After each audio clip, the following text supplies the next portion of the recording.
Hello दोस्तों, आप सुन रहे हैं भूतिया स्टेशन आकाश के साथ। चलिए बढ़ते हैं कहानी की ओर। मेरा नाम रवि है और मैं अपनी पढ़ाई पूरी करने के बाद सरकारी नौकरी की तैयारी कर रहा हूँ। आज दोपहर में अपने घर में था, तभी अचानक मेरा सर्वश्रेष्ठ मित्र सुमित आ गया और सीधा मेरे गले मिल गया। मैं उसे देखकर आश्चर्यचकित भी हुआ और साथ ही साथ बहुत खुश भी। मैंने बोला, अरे सुमित, तू ऑस्ट्रेलिया से कब लौटा? मुझे बताया भी नहीं। सुमित, आज ही लौटा हूं। तुम्हें सरप्राइज जो देना था, इसलिए मैंने तुम्हें नहीं बताया। और बता, क्या हाल चाल है? पढ़ाई पूरी हुई तेरी क्या? सुमित, हाँ, पूरी करके ही लौटा हूं। अब मैं भारत हमेशा के लिए आ गया हूं। अब हम दोनों मिलकर खूब मस्ती करेंगे। मैंने कहा, ठीक है, पर आज तुम्हें मेरे घर पे ही खाना खाना आना पड़ेगा।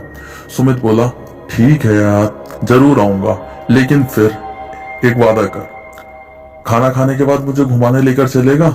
यार बहुत दिन हो गए हैं कहीं घूमे हुए, और अपने यहाँ तो मैं कहीं टाइम से घूमा ही नहीं हूं। साथ ही साथ कुछ तूफानी हो जाए। मैंने कहा, ठीक है यार। ये सुमित है जो 5 साल पहले ऑस्ट्रेलिया में गया था पढ़ाई करके के लिए। आज पढ़ाई करके लौटा है। शाम को सुमित घर आया।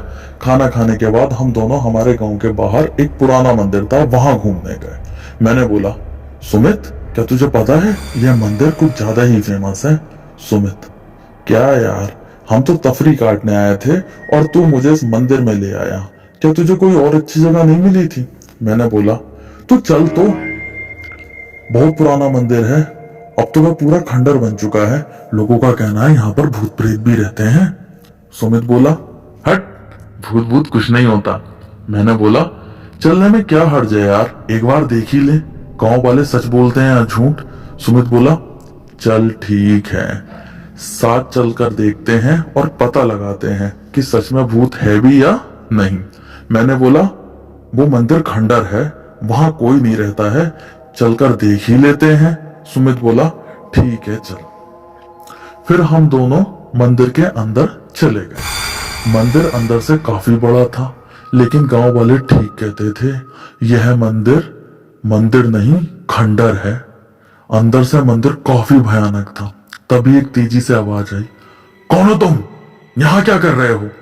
हम दोनों तो बहुत डर गए। देखा, अंधेरे से हमारी ओर एक लंबा चौड़ा व्यक्ति आ रहा है। तब मैंने पूछा, आप कौन हो?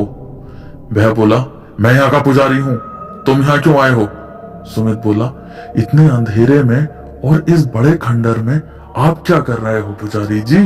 तो मैंने बोला मजाक करते हुए, पुजारी जी, हमने सुना है इस खंडर में भूत प्रेत का निवास है। यह सुनकर पुजारी हमें घूरने लगा और गुस्से में बोला, यहाँ से चले जाओ और दोबारा मत आना, ये जगह तुम्हारे लिए सही नहीं है। मैंने बोला, क्यों पुजारी जी? पुजारी जी बोलते हैं, अगर जानना ही चाहते हो तो चलो मेरे साथ।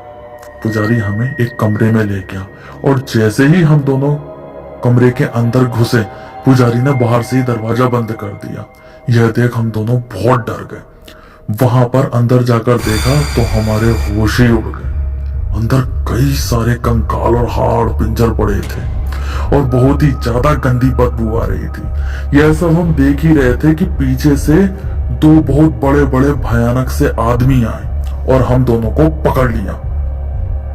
उन्हें देखकर ऐसा लग रहा था कि वह नरभक्षी हैं और मांस और खून पीते हैं। यह देख हम तो बहुत घबरा गए और समझ गए अब तो हम जिंदा नहीं बचेंगे। दोनों हमें एक कोने में ले गए।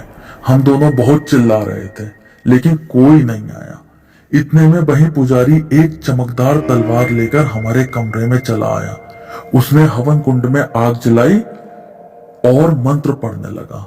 यह देखकर हम डर के मारे और ज्यादा चीखने चिल्लाने लगे। मंत्र पूरा करके जैसे ही वो पुजारी हमारी ओर तलवार लेकर आया हमें मारने के लिए, कि तभी किसी ने दरवाजा खटखटाया। दरवाजे की आवाज सुनकर दोनों दानव गायब हो गए और पुजारी भी लापता हो गया। ये देख हमें अपनी आंखों पर बिल्कुल भी यकीन नहीं हुआ कि आखिरकार इतनी सी देर में क्या हो गया। इतना होते ही सुमित उठा और उसने दरवाजा खोल दिया। दरवाजा खोलते ही दरवाजे के सामने उस मंदिर के ट्रस्टी और गांव के लोग थे। हम कुछ बोलते कि इतनी देर में ही वो बोले, तुम दोनों यहाँ इतनी रात में क्या कर रहे हो? यहाँ कोई नहीं रहता है, बताओ क्यों आए हो? मैंने सब सच सच बता दिया, लेकिन किसी को कोई भी भरोसा नहीं हुआ, बल्कि और हमें उल्टा डांट रहे थे। वह बोले, नशा तो करके नहीं आए हो? यह मंदिर कई सालों पहले खंडर हो चुका है। यहाँ कोई पुजारी तो पुजारी, कोई और भी इंसान नहीं आता। तुम दोनों की मोटरसाइकिल बाहर खड़ी देखकर मुझे किसी ने बताया कि वहां इतनी रात में कोई है, इसलिए हम दोनों यहाँ पर आए हैं। यह सुनकर हमारे होश उड़ गए, क्योंकि जो हमने देखा वो इंसान नहीं बल्कि भूत प्रेत थे। हम तुरंत बाहर आ गए। बाहर निकलते समय मैंने फिर से मंदिर की ओर देखा तो मंदिर की खिड़की के अंदर वो तीनों मौजूद थे, जिसमें पुजारी का चेहरा बहुत ही बुरी तरीके से जला हुआ था, और वो पास में वो दोनों दानव भी खड़े हुए थे, और वो तीनों हमें देख के एक भयानक हंसी हंस रहे थे। ये देखकर मैं और सुमित दोनों डर गए। मैं और सुमित तुरंत बाइक लेकर घर पहुंचे, और फिर हम दोनों को यकीन हुआ कि आखिरकार भूत होते हैं। तो दोस्तों, आपको हमारी कहानी कैसी लगी कमेंट बॉक्स में जरूर बताना, और प्लीज चैनल को लाइक, सब्सक्राइब और शेयर जरूर करें। धन्यवाद।